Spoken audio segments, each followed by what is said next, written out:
Suppose करो आपका fan है या आप एसी यूज़ करते हैं या लाइटनिंग बल्ब है, जो भी है सर्किट में लगी हुई लोड डिवाइस की कुछ ना कुछ रेजिस्टेंस होती है और अकॉर्डिंग टू दैट रेजिस्टेंस वो एनर्जी डिसिपेट करती है। तो आज हमने पढ़ना है कि एसी थ्रू आ रजिस्टर। जिस तरह हम ऑलरेडी जानते हैं कि डीसी किसी भी रजिस्टर में से जब फ्लो करता है, डीसी मीन डायरेक्ट करंट जो एक ही डायरेक्शन में फ़्लो करता है, तो हमें कुछ ना कुछ पावर या आउटपुट मिलती है। इसी तरह जब एसी फ्लो करता है तो तब भी हमें पावर या आउटपुट मिलती है, लेकिन वो आउटपुट इस एसी की पीक वैल्यू जितनी नहीं होती और वो आउटपुट हमें रूट मीन स्क्वायर वैल्यू जितनी मिलती है, ठीक है ना। लेकिन ये चीज़ तो हम ऑलरेडी देख रहे हैं। आज हमने देखना है एसी थ्रू रजिस्टर मीन कि अल्टरनेटिंग करंट जब फ्लो करता है किसी भी रजिस्टर में से, तो अल्टरनेटिंग करंट और वोल्टेज का आपस में क्या रिलेशन होता है कि क्या हर पॉइंट पे ये सेम होती हैं, इनकी मैग्नीट्यूड सेम डायरेक्शन में फ़्लो कर रहे होते हैं, या वोल्टेज और करंट एक दूसरे को ले कर रहे होते हैं, ठीक है। और इसी तरह पावर को भी देखेंगे कि जो हमें पावर मिल रही है क्या वो फेज़ पे डिपेंड करती है या नहीं। क्लियर है। और इसी तरह नेक्स्ट एक और चीज़ देखनी है कि एसी जब फ्लो करता है रजिस्टर में से, तो चूँकि डीसी जो होता है डीसी की में कोई फ्लक्चुएशन नहीं होती, इस तरह समझ लें कि उसकी कोई फ्रीक्वेंसी नहीं होती, ठीक है। वो with the passage of time अपनी मैग्नीट्यूड को चेंज नहीं करता, ठीक है, एक ही मैग्नीट्यूड से वो फ्लो कर रहा होता है। लेकिन एसी में ज़ीरो से मैक्सिमम, फिर मैक्सिमम से ज़ीरो, फिर दूसरी साइड पे ज़ीरो, एक तरह से ये फ्लक्चुएट कर रहा है और पीरियाडिक फंक्शन है ये एसी, तो इट मीन्स इसकी कुछ फ्रीक्वेंसी भी होती है। तो क्या ये फ्रीक्वेंसी रजिस्टर पे किसी तरह अफेक्ट कर सकती है या नहीं, ये चीज़ें हमने देखनी है इसमें, ठीक है। अब हम सर्किट बना लेते हैं कि कोई भी let us consider a circuit, but component of that circuit कौन कौन से होनी चाहिए। एसी में चूंकि कंट्रोलिंग कंपोनेंट सर्किट के तीन होते हैं मेन, रजिस्टर, कैपेसिटर और इंडक्टर, लेकिन अभी जो हम सर्किट बनाएंगे उसमें सिर्फ कौन सा कंपोनेंट यूज़ करेंगे, रजिस्टर। Of resistance R. क्या हमारे पास कोई सर्किट है जिसकी रेजिस्टेंस आर है और उसमें उसको हमने एसी पल्स देने, उसको हमने कौन सी वोल्टेज देनी है, एसी सप्लाई। लेट्स सपोज कि ये हमारे पास बैटरी है, मीन जनरेटर है, सोर्स है, जिस एसी का ये सोर्स है, इससे हमने एसी सप्लाई करना है और ये कोई आगे लोड डिवाइस लगी हुई है सर्किट में और ये रेजिस्टेंस आर। अब अगर हमने यहां से एसी दी eight any time interval T, eight any time interval T, ये जो हमने एसी मतलब अल्टरनेटिंग वोल्टेज दी है जो एसी का सोर्स है एक तरह से अल्टरनेटिंग करंट का थ्रू दिस सर्किट, किसी भी टाइम टी पे इसकी वैल्यू हम कैसे निकालेंगे, इंस्टेंटेनियस वैल्यू। हमने ऑलरेडी पढ़ा हुआ है कि जब जनरेटर जनरेट करते हैं इस वोल्टेज को किसी भी टाइम टी पे, इसकी वैल्यू डिपेंड करती है कि कॉइल कितने एंगल पे है, कॉइल किस पोजीशन पे, एंगल पे डिपेंड करती है ना। और वो हम कैसे निकालेंगे कि किसी भी टाइम टी पे ईएमएफ जो सप्लाइड ईएमएफ होती है ये किसके इक्वल होती है, A not sine of omega T, where omega क्या चीज़ है, एंगुलर फ्रीक्वेंसी, कि कितनी फ्रीक्वेंसी से कॉइल घूम रही है या कितनी फ्रीक्वेंसी है इस अल्टरनेटिंग क्वांटिटी की, मतलब एक सेकंड में ये कितनी चक्कर कंप्लीट कर रही है, और ये किसके इक्वल होती है, 2 पाई एफ, और इसको टाइम पीरियड में हम क्या लिखते हैं, 2 पाई बाई टी। क्लियर। अब ये वोल्टेज इस्टेब्लिश हो जाएगी eight any time interval T इस रजिस्टर के अक्रॉस। इस रजिस्टर के अक्रॉस भी सेम वोल्टेज होगी जो ये हम सप्लाई करें, क्योंकि यहाँ कोई और कंट्रोलिंग कंपोनेंट यूज़ नहीं हो रहा जो वोल्टेज को कंज्यूम करे किसी वजह से या वोल्टेज को बढ़ाए। क्लियर है। अब अगर ईएमएफ रजिस्टर के अक्रॉस ये है, इसकी वजह से कोई करंट अभी जिस टाइम इंटरवल टी पे हम देख रहे हैं, चाहे वो पॉजिटिव हाफ साइकिल आ रहा है या नेगेटिव हाफ साइकिल आ रहा है या जो भी वैल्यू आ रही है, हम कहते हैं कि इस वक्त इसमें करंट कितना फ्लो कर रहा है, I. At that time interval T, उस टाइम इंटरवल टी में करंट कितना जा रहा है, आई। तो तब ये आई हम कैसे निकालेंगे, हाँ ओम्स लॉ लगा लो। ओम लॉ क्या कहते हैं, V is equal to I into R, तो I is equal to V by R. तो हेयर यहाँ हमारे पास V at that particular instant of time कितनी है, EMF E naught sine of omega t, और R इसकी कितनी है रजिस्टर की, R। तो वैल्यू पुट कर लो तो हमारे पास क्या आ जाएगा, current I is equal to E by R. At that particular instant of time हम वोल्टेज कितनी सप्लाई कर रहे हैं, E। मीन क्या रजिस्टर का क्रॉस वोल्टेज है E, और रजिस्टर की रेजिस्टेंस कितनी है R, तो वोल्टेज बाय रेजिस्टेंस हमारे पास क्या आ जाएगा, करंट। और इसकी वैल्यू पुट करो, E की वैल्यू कितनी है, A not sine of omega T divided by R। अब maximum voltage by opposition of the circuit किसके इक्वल होता है, हाँ, if omega T is 90 degree. अगर हम ओमेगा टी को क्या ले लें, 90, ओमेगा टी 90 का मतलब है क्या, कॉइल इस पोजीशन में पहली थी और 90 के एंगल पे ये रोटेट होगी, मैक्सिमम फ्लक्स चेंज हुआ, मैक्सिमम फ्लक्स चेंज होने की वजह CMF कितनी इंड्यूस हुई, मैक्सिमम E नॉट।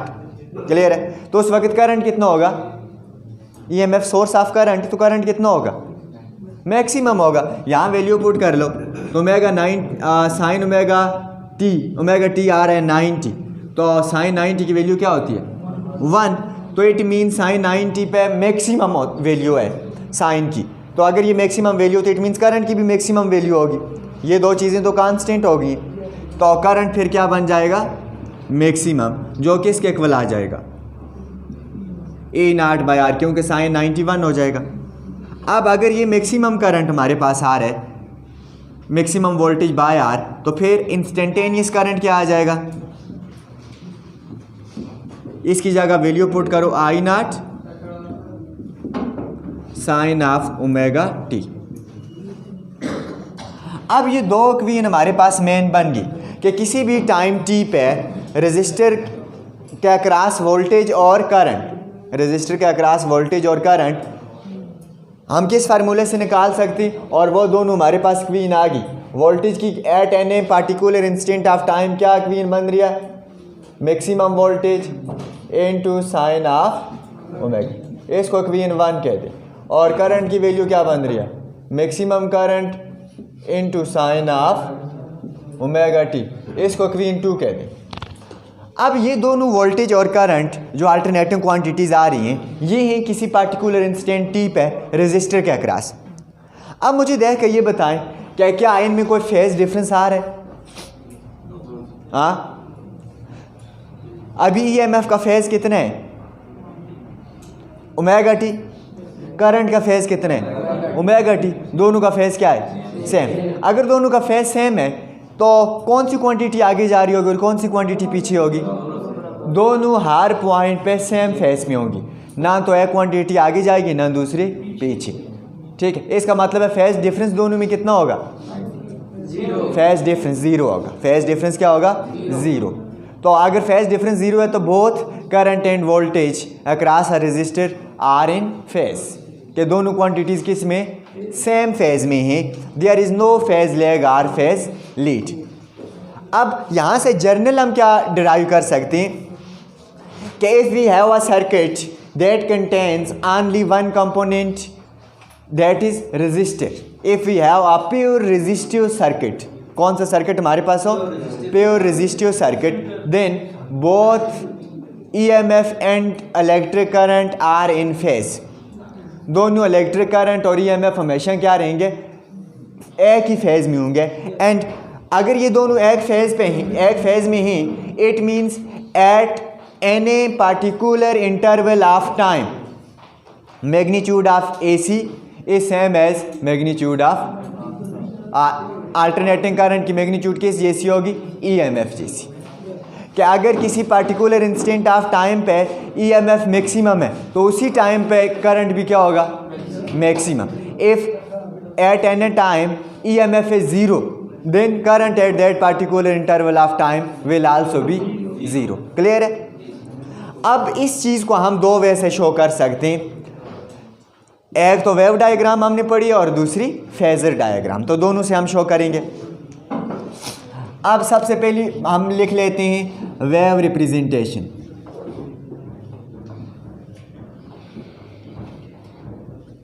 क्या वेव डायग्राम से हम कैसे शो करेंगे, मीन के वेव की मदद से हम इन दोनों क्वांटिटीज़ को कैसे रिप्रेजेंट करें ताकि उसी पैटर्न से हम इनकी वैल्यू भी देख सकें, फेज डिफरेंस भी देख सकें और ये बता सकें कौन सी क्वांटिटी लीड कर रही है, लैग कर रही है या इन फेज है। क्लियर है। अब ये सपोज करो हमारे पास ज़ीरो लाइन है जो ज़ीरो मैग्नीट्यूड देगी और इस साइड पे पॉजिटिव और डाउन साइड पे नेगेटिव और इस लाइन पे ज़ीरो मैग्नीट्यूड। ठीक है। अगर हम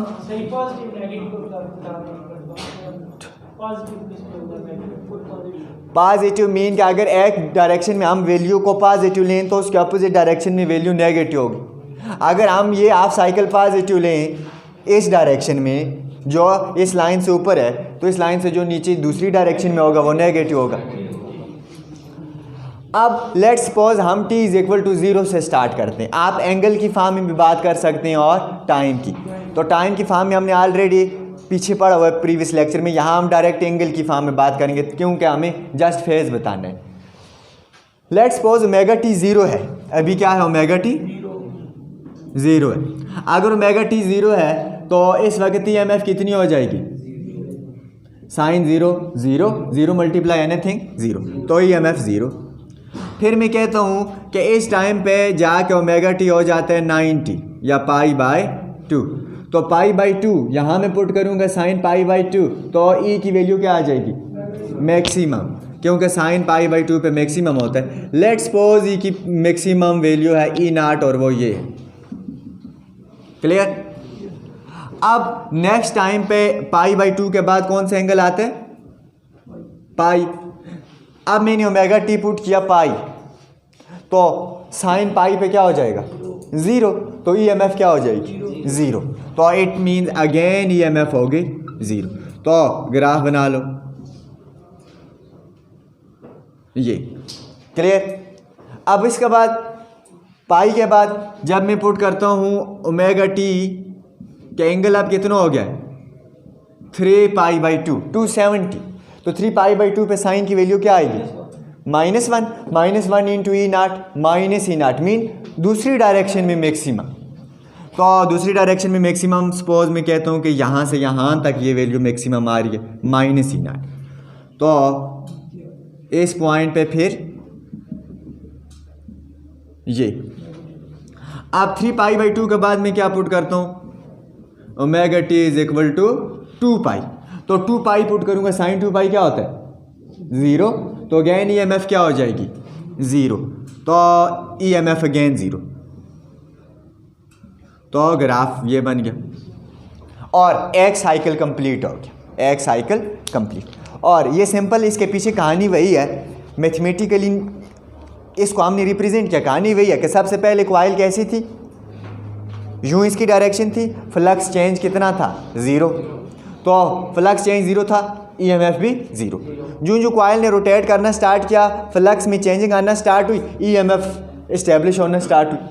और इस पोजीशन पे 90 के एंगल पे मैक्सिमम फ्लक्स में चेंज आया तो ईएमएफ भी क्या हो गई।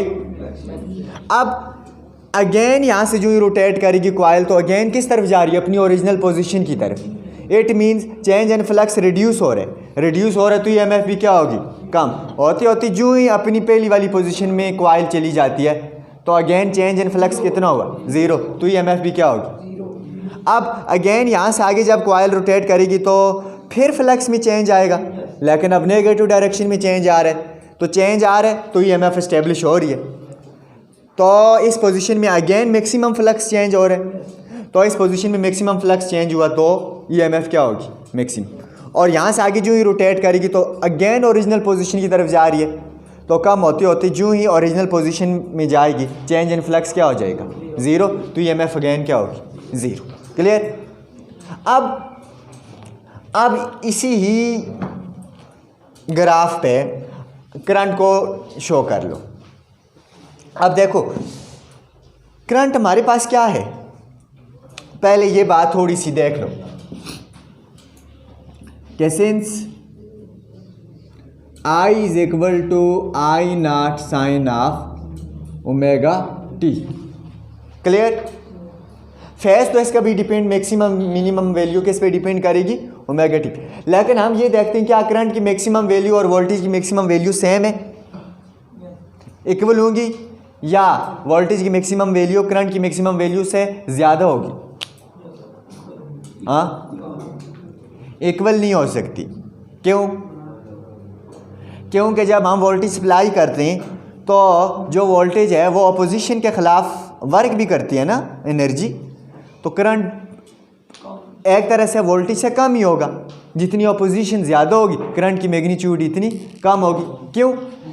आई नाट को देख लो, हेयर आई नाट किसके इक्वल होगा, maximum voltage divided by R. अब देखो आई नाट मैक्सिमम वोल्टेज को रेजिस्टेंस या अपोजिशन से डिवाइड करो तब जो वैल्यू आती है वो आई नाट जितनी होगी। तो लाजमी बात है फिर आई नाट ई नाट से क्या है, आई नाट ई नाट से क्या है, less.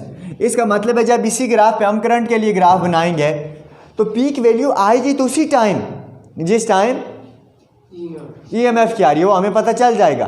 But peak value EMF की पीक वैल्यू जितनी नहीं होगी, उससे क्या होगी, कम।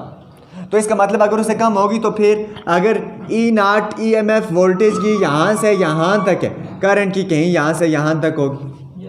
क्लियर है ना। तो मैं इसको लिख लेता हूँ इस तरफ आई नाट, तो मैक्सिमम वैल्यू करंट की इस तरफ आई माइनस आई नाट। क्लियर। अब देखो जब ओमेगा टी में यहाँ ज़ीरो पुट करूँगा तो करंट कितना आएगा, ज़ीरो, तो ज़ीरो।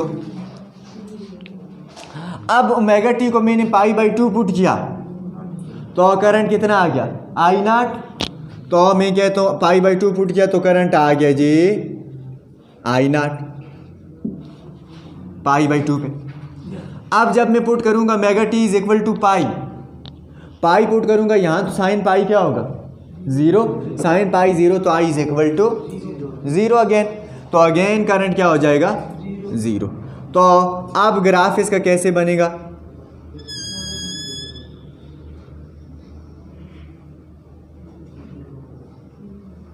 ये क्लियर कि इसकी पीक वैल्यू वोल्टेज की पीक वैल्यू से कम होगी,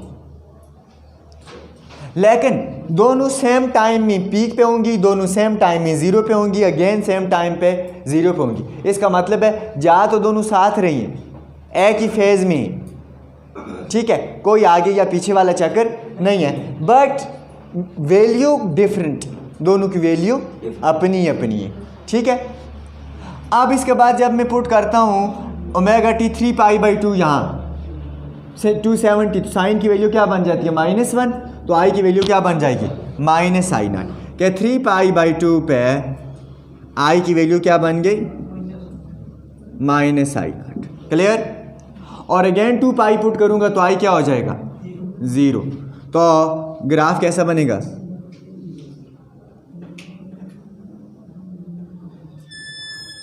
ये। अब देखो दोनों ग्राफ्स को, क्या हमारे पास वोल्टेज के लिए कौन सा ग्राफ आया,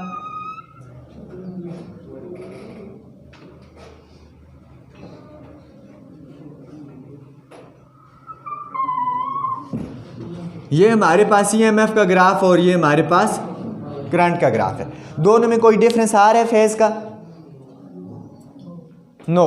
हर टाइम पे देखो जब वोल्टेज ज़ीरो है करंट भी ज़ीरो है, जब वोल्टेज मैक्सिमम है करंट भी मैक्सिमम, अगेन जब वोल्टेज ज़ीरो है करंट ज़ीरो है, और जब वोल्टेज मैक्सिमम है नेगेटिव साइड पे तो करंट भी मैक्सिमम है negative side, again voltage zero है current zero.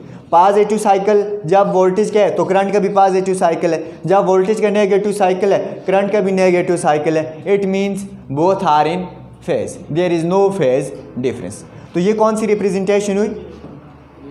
Wave representation. Clear? अब इसी को हम रिप्रेजेंट कर सकते हैं फेजर डायग्राम से, जो कल हमने पढ़ी थी, वेक्टर रिप्रेजेंटेशन। क्या वेक्टर के थ्रू हम कैसे बता सकते हैं कि ये इन फेज हैं या नहीं?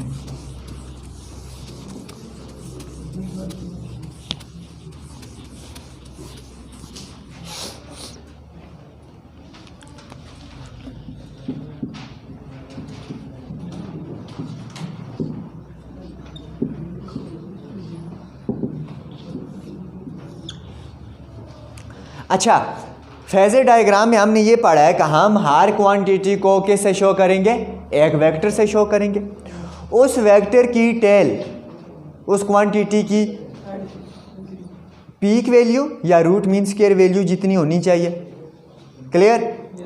और हॉरिजॉन्टल पोजीशन में अगर हमने वेक्टर को रखा हुआ है, उसकी पोजीशन हॉरिजॉन्टल लाइन कहलाएंगे, तो उस वक्त उस अल्टरनेटिंग क्वांटिटी की वैल्यू क्या होगी? 0। और उस वक्त फेज भी कितना होगा? कितना होगा? अगर अलॉन्ग पॉजिटिव एक्स एक्सिस हमने वैल्यू रखी हुई है तो एंगल 0।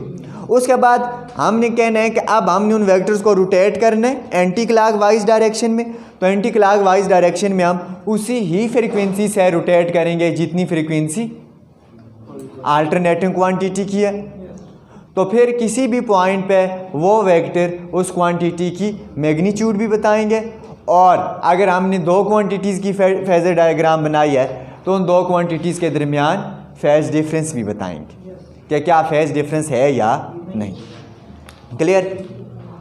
अब मैं ये कहता हूँ कि ये मेरे पास हॉरिजॉन्टल एक्सिस हैं और ये मेरे पास वर्टिकल एक्सिस है, ये इनका ओरिजिन है। क्लियर? अगर मैं वेक्टर को इस हॉरिजॉन्टल लाइन के अलॉन्ग ड्रा करूंगा तो इसका मतलब है अभी वेक्टर की वैल्यू कितनी? अभी वेक्टर उस क्वांटिटी की वैल्यू देगा और कितनी देगा? 0। और ये कब होगा? जब एंगल कितने हैं? यहाँ एंगल कितना होता है इस लाइन पे? स्टार्टिंग 0। लेकिन अभी मुझे ये बताओ कि क्या करंट का ओमेगा टी 0 है? नो। क्या EMF का ओमेगा टी 0 है? No. At any particular instant ये कुछ भी हो सकता है। इट डिपेंड्स अपॉन टाइम कि किस टाइम पे हम इसकी वैल्यू देख रहे हैं। तो हम जर्नल ओमेगा टी ही लेते हैं। हम जर्नल क्या लेते हैं? Omega T. कोई एंगल ले लेते हैं, थीटा। ठीक है? अब थीटा क्या होगा? वो डिपेंड करता है टाइम पे कि किस टाइम में हम देख रहे हैं। टाइम 0 पे देख रहे हैं, T/4 पे देख रहे हैं, 3T/4 पे देख रहे हैं, समथिंग। जिस टाइम पे हम देखेंगे ओमेगा टी चेंज होता रहे। लेकिन अभी हम कोई एक वैल्यू फिक्स नहीं कर सकते। अभी हम इसको क्या रखेंगे? जर्नल ओमेगा टी ही रखेंगे। तो अब सबसे पहले मैंने किसको वेक्टर से रिप्रेजेंट करना है? EMF को। और EMF का वेक्टर कितना होना चाहिए? उसकी टेल कितनी होनी चाहिए? EMF की पीक वैल्यू जितनी। लाइक EMF की पीक वैल्यू ये यहाँ से यहाँ तक, यही बात है ना? तो इस वेक्टर की टेल भी ऑलमोस्ट इतनी होनी चाहिए। तो लेकिन अभी ये एंगल कितने पे? ओमेगा टी पे। तो मैं कहता हूँ कि ये आ गया हमारे पास हॉरिजॉन्टल लाइन पे 0 एंगल। तो यहाँ मैं कोई इसको डिराइव कर लेता हूँ। ये है हमारे पास वोल्टेज के लिए और ये कितने एंगल पे? Omega T with anti clockwise. Angle लेंगे हम कैसे? Anti clockwise. अब ये वेक्टर आ गया किसका? EMF का। और ये अभी ओमेगा टी पे वैल्यू कितनी दे रहा है कि EMF की वैल्यू कितनी है?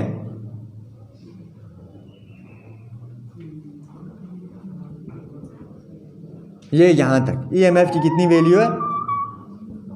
ये। क्लियर? अब दूसरा वेक्टर मैंने कौन सा ड्रा करना है?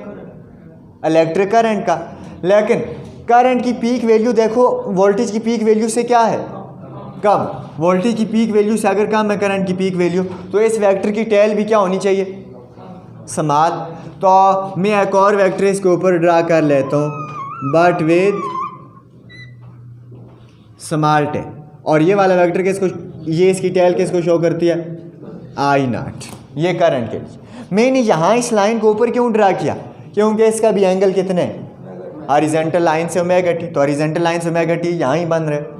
क्लियर। और अभी ये करंट की वैल्यू कितनी दे रहा है, यहाँ तक, कि करंट की वैल्यू यहाँ से यहाँ तक है, जबकि ईएमएफ की वैल्यू यहाँ से यहाँ तक। क्लियर। और दोनों को एंटी क्लॉकवाइज रोटेट करना है with same angular frequency as possessed by these two alternating quantities. तो जो ही दोनों को इस एंगुलर फ्रीक्वेंसी रोटेट करेंगे तो जितना आगे ईएमएफ वाला वेक्टर जाएगा इतना ही आगे करंट वाला वेक्टर जाएगा। तो हर पॉइंट के इनके दरमियान फेज कितना रहेगा, फेज डिफरेंस जीरो होगा, फेज सेम रहेगा, फेज क्या रहेगा, सेम। और हर पॉइंट पे ड्यूरिंग रोटेशन वो इंस्टेंटेनियस वैल्यू भी हमें देंगे। क्लियर है। तो ये दोनों डायग्राम्स हमें क्या बताती हैं कि प्योर रेजिस्टिव सर्किट में करंट और वोल्टेज इन फेज होते हैं, ठीक है, बट करंट और वोल्टेज की वैल्यू आपस में इक्वल होना ज़रूरी नहीं है, हमेशा करंट की वैल्यू वोल्टेज से कम होगी। क्लियर है, due to opposition. But maximum minimum हर पॉइंट पे सेम टाइम में सेम जैसा शो करेंगे, मीन फेज डिफरेंस कुछ भी नहीं होगा इनके दरमियान, सेम फेज नहीं होगी। अब जो हमारे पास अपोजिशन आ रही है यहाँ इस सर्किट में, अपोजिशन कौन सी है इस सर्किट में, हाँ, अपोजिशन ओम्स लॉ से हमें क्या मिलती है कि अपोजिशन हमेशा किसके इक्वल होती है,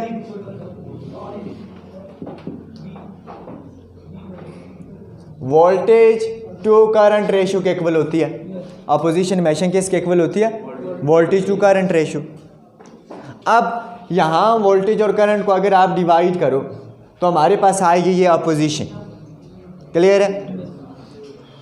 और ये जो हमारे पास अपोजिशन आ रही है रेजिस्टेंस, क्या ये एंगुलर फ्रीक्वेंसी पे डिपेंड करेगी, हाँ, मतलब ओमेगा पे डिपेंड करेगी कि कॉइल का रोटेट करने से ये कम या ज़्यादा हो रही है, ऐसा होगा, हाँ, नो।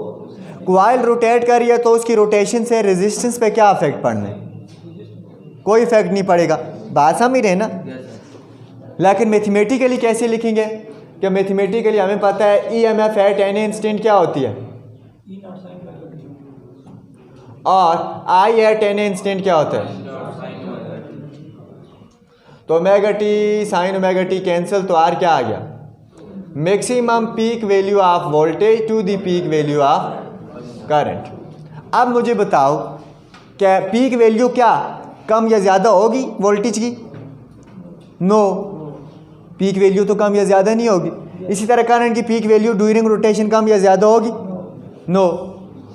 अब पीक वैल्यू करंट की भी सेम रहेगी, वोल्टेज की भी सेम रहेगी, तो इन दोनों की रेशियो भी हमेशा क्या रहेगी, कांस्टेंट।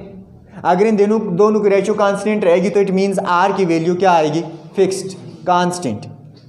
तो यहाँ से फिर हमें क्या पता चला है, इसमें कोई ओमेगा का चक्कर नहीं है कि आर ओमेगा पे डिपेंड नहीं करेगी। आर जो अपोजिशन है या जो रेजिस्टेंस है सर्किट की, रेजिस्टर की, that is independent of angular frequency.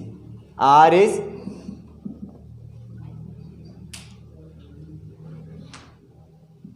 Independent of omega, कि ये एंगुलर फ्रीक्वेंसी पे डिपेंड नहीं करे। अगर हम एंगुलर फ्रीक्वेंसी बढ़ा दें, कॉइल को जल्दी मूव करवाएं तब भी आर सेम रहेगी, कॉइल को आहिस्ता मूव करवाएं तब भी आर की वैल्यू सेम रहेगी। क्लियर है।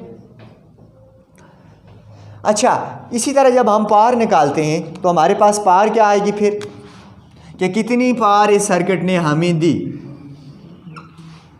तो पावर किसके इक्वल होती है,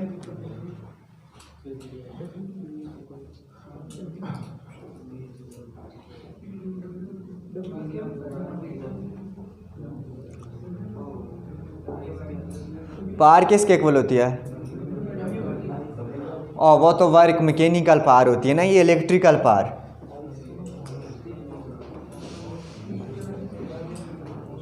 हाँ, तो ये सर्किट किसी भी टाइम पे हमें कितनी पावर देगा, वी आई, या फिर since V is equal to I R, तो पावर कितनी हो जाएगी, आई स्क्वायर आर, या फिर I is equal to V by R, तो पार कितनी हो जाएगी, वी स्क्वायर बाय आर। क्या अगर वी की फॉर्म में देखेंगे तो रेजिस्टेंस डिनोमिनेटर में आएगी, आई की फॉर्म में लिखेंगे तो रेजिस्टेंस मल्टीप्लाई में आएगी। लेकिन पार हमें मिलेगी किस फॉर्म में, वोल्टेज और करंट की फॉर्म, वोल्टेज और करंट की फॉर्म में। और ये मैक्सिमम पार होगी, क्यों, क्योंकि वोल्टेज और करंट दोनों इस सर्किट में सेम एक इन फेज जा रहे हैं, किसी भी एक पॉइंट पे दोनों की वैल्यू एक जैसी होगी। क्लियर है, दोनों इन फेज हैं, वोल्टेज भी और करंट भी। ऐसा नहीं है कि पहले वोल्टेज पहुंची किसी एक पॉइंट पे फिर करंट पहुंचेगा, या फिर पहले करंट पहुंचेगा और फिर वोल्टेज पहुंचेगी, ऐसा सीन इसमें